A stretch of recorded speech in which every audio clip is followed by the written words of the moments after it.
บายดีตอนเสาร์เด้อทุกคนเนาะสบายดีตอนเสาร์วันใหม่เอาตอนนี้เฮาก็อยู่เมืองสมุยคือเก่าเด้อเนาะยังอยู่ที่บ้านตางกวนเนาะเขตชนบทเมืองสมุยแหละเนาะแถวเขตนี้ส่วนหลายก็จะยังเป็นชนเผ่ากะโดเนาะแล้วก็ชนเผ่าปาโกะที่อยู่ร่วมกันอยู่เนาะบางเขตบางแห่งซื่อๆของเมืองสมุยเนาะเนาะมื้อนี้ก็มีฝนตกปล่อยๆเด้อเนาะมีฝนตกปล่อยๆแล้วอากาศก็หนาวอีกเนาะอากาศก็ลงต่ำหลายอยู่เนาะเมื่อคืนนี่แห้งหนาวเลยเมื่อคืนนี่เดี๋ยวเราจะพาทุกคนเข้าไปเลาะชมเฮือนหลังนี้เนาะเฮือนหลังนี้ก็งามเด้ออยู่ที่หมู่บ้านตางกวนเป็นเฮือนของพี่น้องชนเผ่ากาโดเพิ่นเนาะอันนี้ก็เป็นรูปแบบอีกหลังหนึ่งเนาะที่เห็นว่าแปลกนะเนาะก็เป็นเห็ดออกจากประเภทว่าทรงแบบเพื่อนซานวันสองทั้งเวียดนามเนาะประมาณนี้แต่ว่าเป็นเพื่อนใหม่เนาะโอ้งามหลายมื้อนี้คนก็บ่ค่อยอยู่เฮือนเนาะส่วนหลายก็เขาไปให้บางคนก็ไปเวียกเนาะแล้วก็ส่วนหลายยังอยู่เฮือนก็จะเป็นน้องหน่อยร้านหน่อยเพิ่นนะส่วนหลายเขาก็และอยู่ในเฮือนเพิ่นแหละเพราะมันหนาวเนาะอันนี้ก็เป็นเฮือนอีกช่วงหนึ่งที่เฮ็ดใหม่เนาะเดี๋ยวจะพาทุกคนอย่างเลาะลิ้นในหมู่บ้านก่อนนี่แหละเนาะเฮือนเพิ่นก็งามเด้เนาะแถวบ้านเขานี่ก็ธรรมศาสตร์อุดมสมบูรณ์ต้นไม้เขียวงามนี่แหละบันชวนเฮ็ดหยังอยู่เฮือนนี่ฮะล้มกันเรื่องหยังเนาะมื้อนี้บ่ได้ไปสวนเนาะบ่ได้ไปกวนมันเนาะมื้อนี้เนาะอากาศหนาวเด้เนาะเพิ่นจะนั่งอ้อมฟิงไฟกันนี่แหละเนาะอยู่กันแอวกันลมกันม่วนๆเนาะแถวนี้ส่วนใหญ่ก็จะเป็นกองฟืนนั่นแหละเนาะเขาก็เฮ็ดไว้นี่เบิ่งต้นไม้นี่เขียวงามเลยเพราะว่าอากาศดีเหมือนกับอยู่ภาคเหนือของลาวเลยนะแต่ว่าอันนี้ก็เป็นภาพบรรยากาศอยู่ภาคใต้เนาะอยู่ภาคใต้อยู่ลาวใต้และติดเขตชายแดนลาวเวียดนามนี่เนาะแถวเขตนี้ก็เป็นเขตเวียดนามเด้อชายแดนเวียดนามและแถวเขตนี้เขาก็สามารถเว้าเวียดนามก็ได้เนาะเว้าเวียดนามได้สบายเลยเนาะอันนี้ก็เป็นเฮือนของพี่น้องชนเผ่ากาโดเพิ่นเนาะอันนี้เป็นเดินเฮือนเนาะเป็นเดินเฮือนเพิ่นได้งามหลายเดินเฮือนหลังนี้เนาะจะมีก้อนหินเลยเนาะมีก้อนหินอ้อมเฮือนอีกเล็กหน่อยก็สามารถลิ่นน้ำก้อนหินนี่ได้ขึ้นเล่นนี่ดอกไม้เป็นกางงามเพราะว่าธรรมชาติมันอุดมสมบูรณ์อะไรมันมีฝนตลอดมีหมอกลงโอ้เนาะงามหลายเนาะปกติอันนี้ก็จะเป็นน้ำห้วยได้เนาะเป็นห้วยหน่อยๆแต่ว่าฤดูนี้ก็น้ำห้วยก็จะยุดอยู่เพราะว่าฝนมันก็จะยุดบางส่วนเพราะว่าจะมีแต่หมอกนะเนาะนี่เป็นฟืนอันนี้น้องๆเนาะน้องๆล้านๆเพิ่นอยู่เฮือนนะเนาะอยู่เฮือนฟิงไฟอยู่ในเฮือนครัวนี่แหละเพราะว่าอากาศมันหนาวเนาะอากาศมันหนาวมันเหนียดแล้วเพิ่นก็ต้องฟิงไฟนี่เป็นชวนเห็นยังอยู่โอ้น้องๆอยู่ในเฮือนกับแม่เนาะพากันฟิงไฟอยู่ในเฮือนเพราะว่าอากาศมันหนาวหลายเป็นชวนเนียดเนาะนี่แหละเนาะเป็นเฮือนครัวหน่อยบ่ได้ไปกวนมันบ่มื้อนี้ก็เป็นไข่เป็นไข่บ่สบายเนาะกินยาแล้วบ่กินยาเมืองอันนี้ลูกเอื้อยเบิ่นเนาะลูกเอื้อย4 คน4 คนผู้ชายเบิ่นเนาะผู้ชายหมดเนาะมีแต่ผู้ชายได้เมียมาเฮือนแล้วเนาะผู้ชายเนาะชาวเป๊ะลูกสาวเสียหญ้าเอื้อยว่าลูกสาวนี่เอื้อยว่าเจ้าบ่ได้เข้าโรงเรียนบ่น้องๆบ่ได้เข้าโรงเรียนบ่3 คนเขาเรียนไกลเนาะโรงเรียนไปนี่บ่ได้ใกล้สำได้บ้านมาเบิ่งวิถีชีวิตของพี่น้องชนเผ่ากาโดเฮานี่เนาะว่าเพิ่นอยู่เพิ่นกินหยังเฮ็ดหยังอยู่เนาะยามนี่ยามหนาวเด้เนาะ บางเขตก็ร้อนเนาะแต่ว่าอยู่พี่ก็อากาศหนาวเนาะเมื่อคืนนี่ก็หนาวแห้งไปเลยลงประมาณ16-14องศาเนาะเอาสิได้ไปก่อนเด้อเนาะเป็นเพื่อนใหม่ได้เนาะพวกมือนี้เนาะล่าเอื่อยเพิ่นก่อนเนาะเปาะไว้นื้อน้ำเพิ่นละเดี๋ยวเราจะออกไปเลาะอีกแถวหมู่บ้านหนึ่งเนาะอีกแถวเพื่อนหลังหนึ่งธรรมศาสตร์เนาะตอนนี้รู้สึกว่าแห้งหนาวขึ้นกว่าเก่าอยู่เลยทุกคนหนาวแห้งๆตอนนี้นะโอ้ฝนตกปล่อยๆเลยอย่าภูเต็มเลยภูเขามีแต่หมอกธรรมศาสตร์เขี้ยวงามมาเลยชาวบ้านเพิ่นส่วนหลายก็อยู่ในเฮือนได้มันหนาวเนาะ หนาวเดี๋ยวเราจะไปหาเบาคมก่อนเนาะเพราะว่าเบาคมกับเพิ่นก็เป็นชนเผ่ากาโดนะและเพิ่นก็สามารถเว้าภาษาสื่อสารกันได้ดีและเฮาก็บ่ค่อยเข้าใจภาษาพี่น้องกาโดปานใดเดี๋ยวเราจะมาเบิ่งเพิ่นเนาะพอเพิ่นล่มครับไปเบิ่งแม่เพิ่นอายะเพิ่นกำลังฟิงไฟเนาะแห้งอุ้ยบ่แห้งฮะ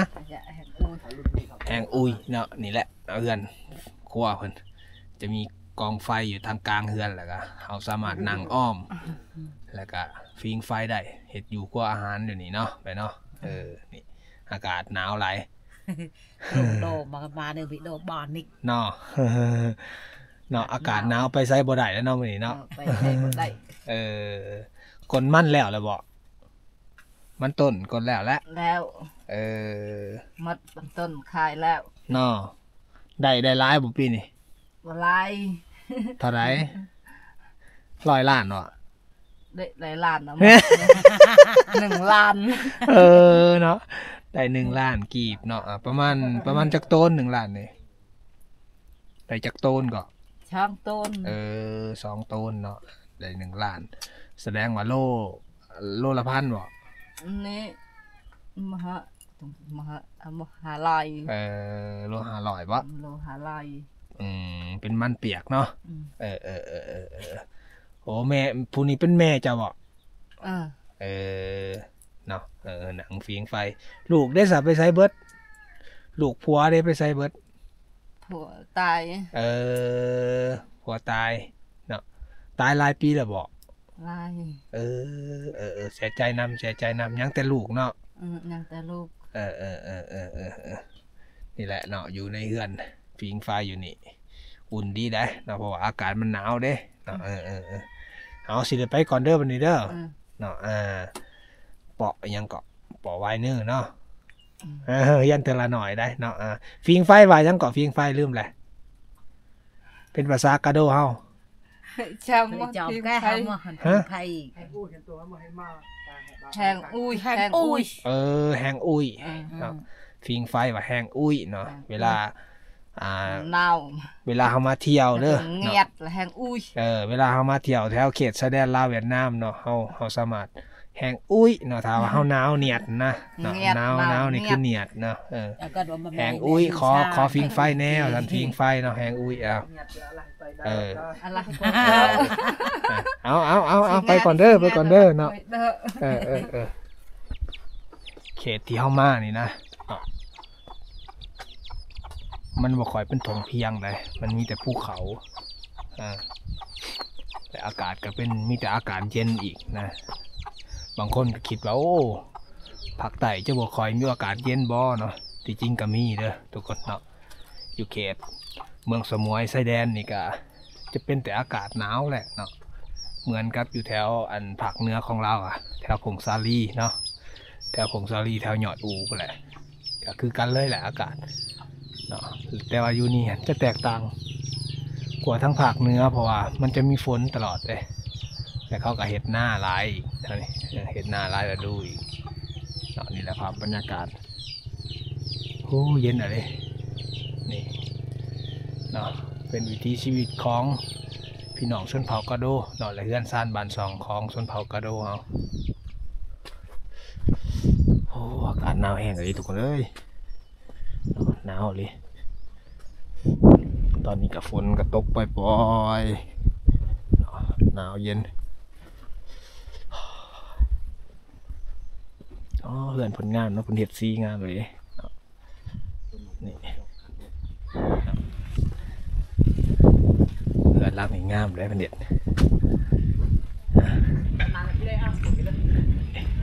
จะมีสีแตกต่างกันนะนี่งามดีแต่ว่ามันจะบ่เห็นหลังใหญ่นะบ่ใหญ่ปานใดแต่ว่าลวดลายเนาะสีสันใส่ได้เดียวงามดีเนาะนี่เราสามารถเบิ่งภูเขาได้เนาะเพราะอยู่นี่จะมีภูเขาแล้วก็มีหมอกเต็มมืดเลยเราก็พยายามที่จะตั้งกล้องให้สีมันนั่นขึ้นแต่ว่าพออากาศมันมีฝนเนาะมีฝนตกมันก็หมอกเลยนะนี่อันนี้ก็เป็นต้นไม้ต่างๆนั่นแหละต้นมีต้นม่วงเนาะอันนี้ก็เป็นเฮือนของชาวบ้านเพิ่นอีกเนาะนี่โอ้เพิ่นเฮ็ดตัวนี้จะเป็นไม้ได้เนาะเป็นไม้เหี้ยเอามาสานเป็นฟ้านะแต่ว่าเราสังเกตได้บ่ว่าลวดลายเนาะลวดลายการสานนี่ค่อนข้างสลับซับซ้อนและเป็นระเบียบดีได้เนาะเขาเบิ่งมาเนี่ยโอ้คือว่างามได้เนาะเป็นลวดลายอันหนึ่งที่งามนะถือว่าชาวบ้านเพิ่นนี่มีสีไม้ลายมือในการจักสานเกี่ยวกับหัตถกรรมการจักสานค่อนข้างเก่งอยู่ได้เนาะเพราะว่าเฮาสามารถเบิ่งได้เนาะจากงานศิลปะของเขาเนาะบ่ว่าจะเป็นฝาเฮือนนะหรือว่ากระตาเนาะกระตาหรือว่าจอยอะไรเฮาเบิ่งค่อนข้างมีลวดลายที่สวยงามหลายได้แสดงว่าคนแถวนี่นะเขาค่อนข้างเก่งในเรื่องหัตถกรรมการจักสานค่อนข้างดีหลายเลยเนาะเดี๋ยวสิพาทุกคนเข้าไปหลินน้ำเอื่อยพันนี่อยู่นี่เพราะว่าอากาศหนาวนี่เป็นกำลังสิเอาจอยไปใช้ได้นี่เนาะอันนี้คือภาษาลาวเขาจะเอื่นว่ากระตาเนาะแต่ว่าภาษากระโดผมจะเอื่นว่าจอยเนาะนี่เป็นกำลังจะไปสวนหมดกำลังจะไปสวนหมดเลยไปตัดฟืนเนาะนี่คิดว่าสิไปเป๋มันเนาะกนมันแล้วหรือเปล่ากนมันต้นแล้วเนาะนี่เพราะว่าอากาศหนาวโอ้ฝนตกก็สิไปหาฟืนเลยเนาะ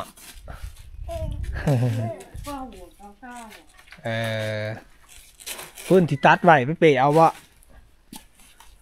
ฟ้าฟืนที่ตัดไว้แล้วไปเป๋เอาเห็นปะ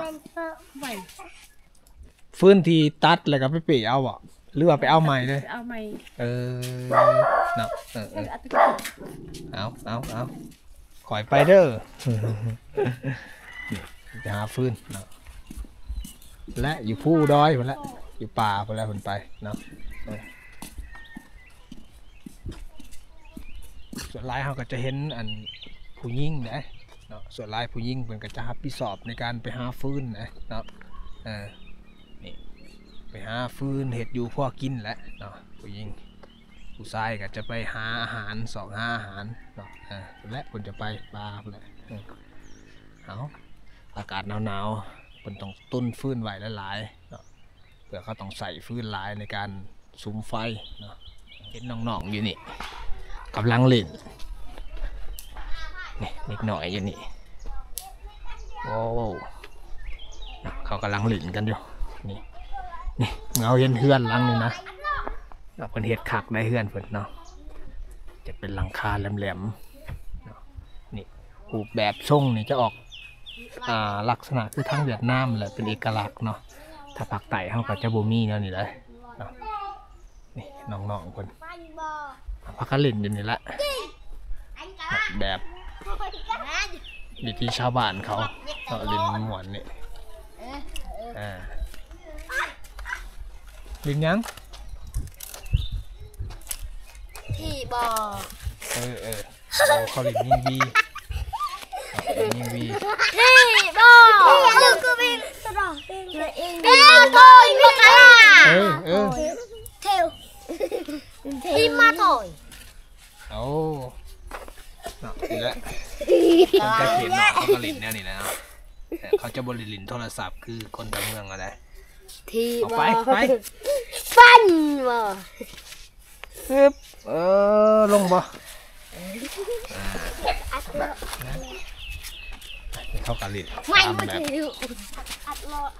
สบายของเขาเนาะอันนี้เป็นสวน เป็นสวนที่เพิ่นกำลังจะปลูกผัก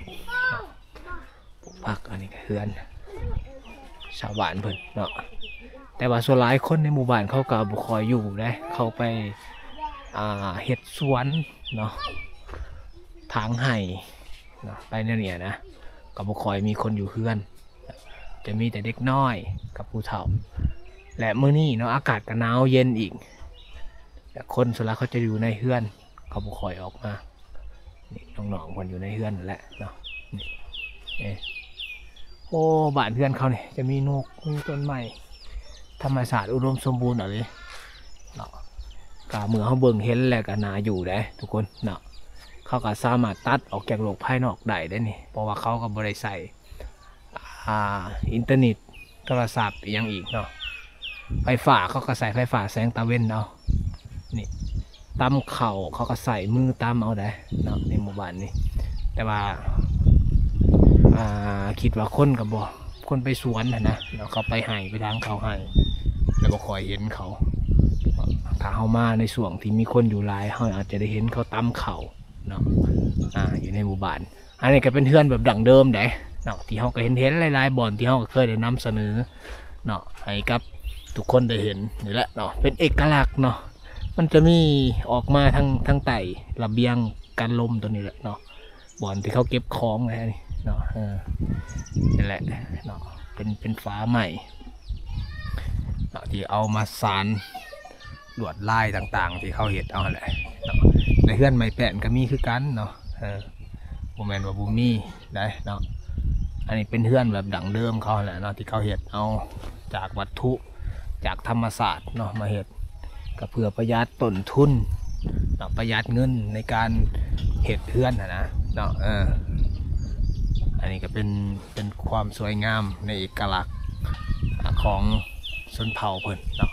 เขาเห็นได้ว่าบ้านนี้เขาอยู่ได้หลายปีเนาะเพราะว่านี่ต้นเงี้ยวเนาะต้นเงี้ยวเขาเนี่ยก็ใหญ่แหละเนาะแต่ว่าเขาก็จะหากินตามธรรมศาสตร์นำป่าดงเท่านี้แหละเนาะเพราะว่าอยู่หมู่บ้านก็จะมีภูเขาได้ออก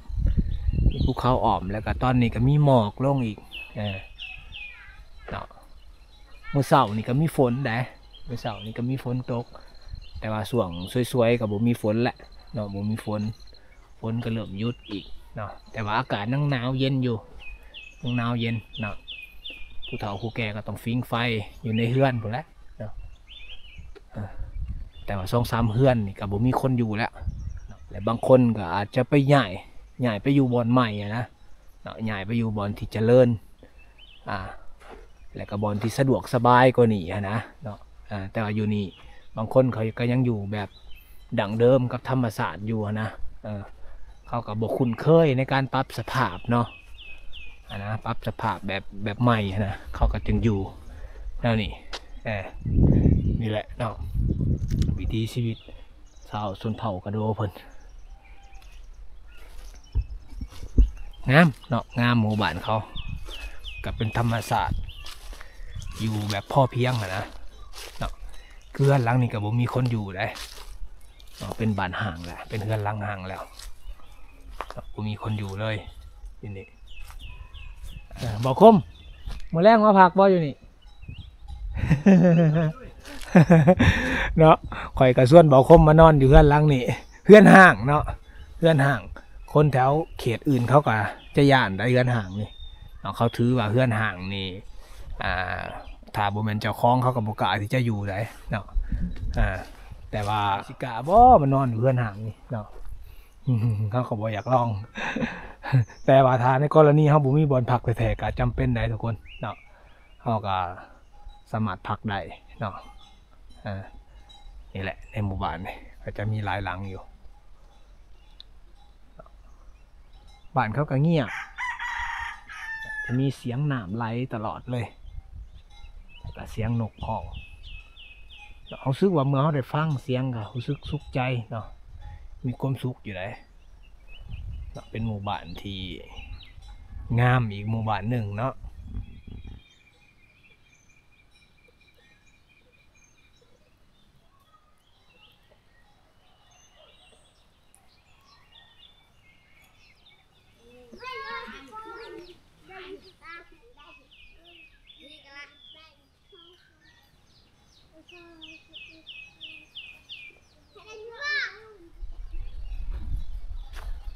โอ้ต้นเผาหลายเลยในหมู่บ้านเลยอันนี้ก็เป็นเฮือนหลังหนึ่งคิดว่าเฮือนหลังนี่กับผมมีคนอยู่แล้วเนาะคิดว่าเขาน่าจะย้ายไปอยู่บ่อนใหม่แล้วเพราะว่าแถวบ้านนี่ก็คนก็ยังบ่หลายได้ยังบ่หลายครอบครัวเนาะเพราะว่าเขาได้ย้ายไปอยู่บ่อนใหม่อะนะแต่ว่ายังครอบครัวที่เหลืออยู่เนาะบางครอบครัวเขาก็ยังอยู่เนาะยังบ่พร้อมที่จะย้ายออกไปบ่อนใหม่อะนะเพราะว่าบางคนเขาอาจจะบ่มีบ่อนไปบ่อนเห็ดสวนบ่อนเห็ดไห่นะเนาะบ่อนทำมาหากินนะเขาก็เลยต้องอยู่เนาะยังอยู่นะอันนี้ก็เป็นสวนสวนอ้อยสวนพักเพิ่นนั่นแหละเนาะอย่างนี้นี่แหละ